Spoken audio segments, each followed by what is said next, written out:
আসসালামু আলাইকুম। গত কয়েকদিন আগে ত্রয়োদশ জাতীয় নির্বাচন 2026 অতিবাহিত হয়ে গেলেও রাজনৈতিক বিশ্লেষণ এখনও শেষ হয়নি। জামায়াতের বট বাহিনী বিভিন্ন অপপ্রচার, অপকৌশল, অপরাজনীতি, প্রতিহিংসার রাজনীতি তারা করেই চলেছে। তারা ইসলামী আন্দোলন বাংলাদেশের বিরুদ্ধে বিভিন্ন প্রপাগান্ডা ছড়িয়ে দিতেছে। এর তীব্র নিন্দা এবং প্রতিবাদ জানাই। জামায়াত তারা ইসলামিক দল নয়, তারা ডেমোক্রেসি দল।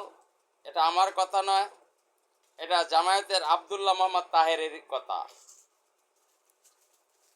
জামায়াত ইসলামী আন্দোলন বাংলাদেশের সাথে প্রতারণা করেছে, বিশ্বাসঘাতকতা করেছে। ইসলামী আন্দোলন বাংলাদেশকে তারা নাজেহাল করেছে। ইসলামী আন্দোলন বাংলাদেশকে তারা তুচ্ছ তাচ্ছিল্য করেছে, অপমূল্যায়ন করেছে। এটার জন্য জামায়াতকে ভবিষ্যতে খেসারত দিতে হবে। ইসলামী আন্দোলন বাংলাদেশ একটি সুশৃঙ্খল, আদর্শিক, ন্যায় নীতি, ইসলাম দেশ ও মানবতার কল্যাণের দল। ইসলামী আন্দোলন সবসময়ই ইসলামকে প্রাধান্য দেয়। ইসলামের ক্ষতি হবে এমন কিছু ইসলামী আন্দোলন বাংলাদেশ চায় না।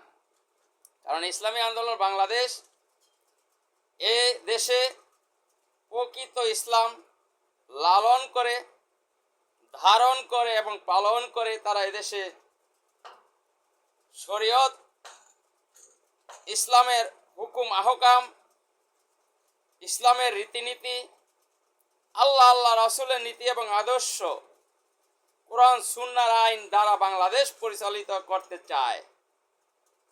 স্রোতের বিপরীতে গিয়েও ইসলামী আন্দোলন বাংলাদেশ সারা বাংলাদেশে তারা 258টি আসনে নির্বাচন করেছে। তারা 3% জনসমর্থন এবং 23 লক্ষ প্লাস ভোট পেয়েছে। এটা কিন্তু কম নয়, কারণ ইলেকশন ইঞ্জিনিয়ারিংয়ের মাধ্যমে ইসলামী আন্দোলন বাংলাদেশের ভোট কম দেখানো হয়েছে। তারপরেও যেই ভোট পেয়েছে ইসলামী আন্দোলন বাংলাদেশ, আলহামদুলিল্লাহ। ইসলামী আন্দোলন বাংলাদেশের সাথে জামায়াত যে অ্যালায়েন্স করেছিল, যে সমঝোতা হয়েছিল, এটা ছিল সমঝোতা, এটা কোনো জোট নয়। কিন্তু জামায়াত তারা বারবার মিডিয়ার মাধ্যমে বিভিন্ন জায়গায় তারা এটাকে জোট হিসাবে প্রচার করেছে। তারা দের সাথে যখন কথাবার্তা হয়েছিল, যে যেখানে যেই দলের অবস্থান ভালো, সেই অবস্থান অনুযায়ী আসন বন্টন হবে। ঢাকা বাংলাদেশের রাজধানী। এই ঢাকা থেকেই বিগত স্বৈরাচার ফ্যাসিস্টকে তাড়ানো হয়েছিল। ঢাকা থেকে আন্দোলনের সূচনা হয়েছিল। সেই ঢাকা ইসলামী আন্দোলন বাংলাদেশকে নামে মাত্র একটি আসন দেওয়া হয়েছিল এবং সেটিও দ্বিধাদ্বন্দ্বে ছিল। এর মানে হচ্ছে ঢাকা থেকে ইসলামী আন্দোলনকে প্রথমে মাইনাস করতে চেয়েছিল। দ্বিতীয়, মুফতি ফয়জুল করিমের বরিশাল সদর আসন, যেটাকে জামায়াত তাদের ঘাঁটি বলে আখ্যায়িত করেছিল, এটা একটা ডাহা মিথ্যা কথা। কারণ বরিশাল সদর আসন, এখানে ঘাঁটি হচ্ছে ইসলামী আন্দোলন বাংলাদেশ এবং বিএনপির। জামায়াত ওখানে কত পার্সেন্ট ভোট পাবে, যদি নির্বাচনে তাদের প্রার্থী থাকতো তাহলে দেখা যেত।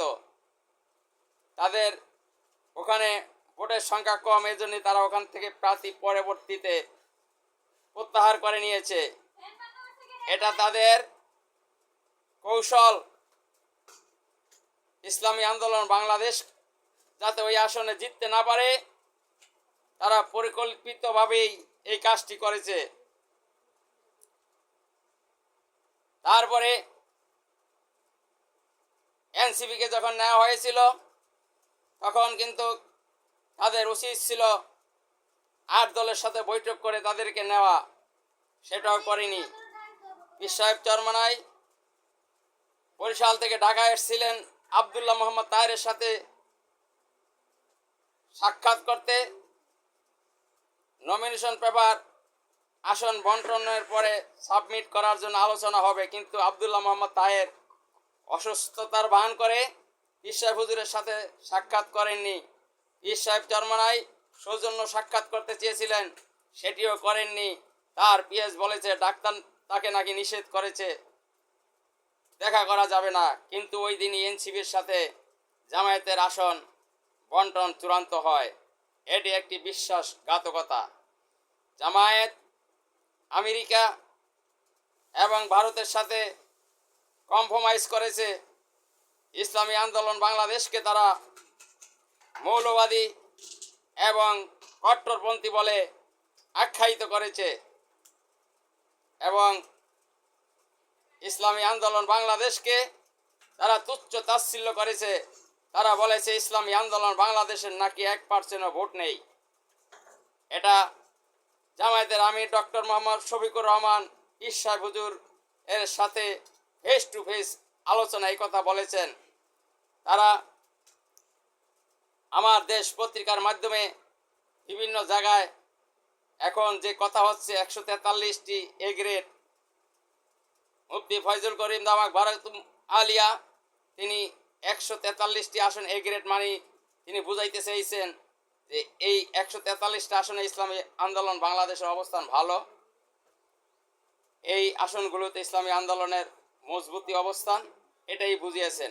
তিনি বুঝাননি যে 143টি আসনে ইসলামী আন্দোলন বাংলাদেশ জিতবে। ইসলামী আন্দোলন বাংলাদেশকে তারা বিভিন্নভাবে কোণঠাসা করেছে যাতে ইসলামী আন্দোলন বাংলাদেশ সমঝোতা থেকে সরে যায় এবং ইসলামী আন্দোলন বাংলাদেশকে আসন সমঝোতার দিক থেকে জামায়াত ইসলামী আন্দোলন বাংলাদেশকে অনেক অবমূল্যায়ন করেছে। ছোট ছোট দলগুলোকে তারা যে আসন দিয়েছে, ইসলামী আন্দোলন বাংলাদেশকে যদি সেই আসনই দেওয়া হয় তাহলে তো এটা অবমূল্যায়ন। জামায়াত যদি 150 আসনে নির্বাচন করতে, বাকি 150গুলো সব শরিকদেরকে বুঝিয়ে দেওয়া হতো, এদেশে ইসলামের পতাকা উড্ডয়নমান হতো। কিন্তু ভবিষ্যতে এই জামায়াতের রাজনীতি 2026 নির্বাচনে যে 68 আসন পেয়েছে, আগামী নির্বাচনে এর অর্ধেক ও থাকে কিনা সেটা নিয়ে সন্দেহ। কারণ আগামী ইলেকশনে আওয়ামী লীগ নির্বাচন করবে, তখন খেলা হবে। বিএনপি আওয়ামী লীগ তারা মিলেমিশে দেশে রাজনীতি করতে চায়, জামায়াতকে তারা এদেশ থেকে প্রত্যাখ্যান করতে চায়। এটার সুফল আগামী ইলেকশনে দেখতে পাবেন ইনশাআল্লাহ।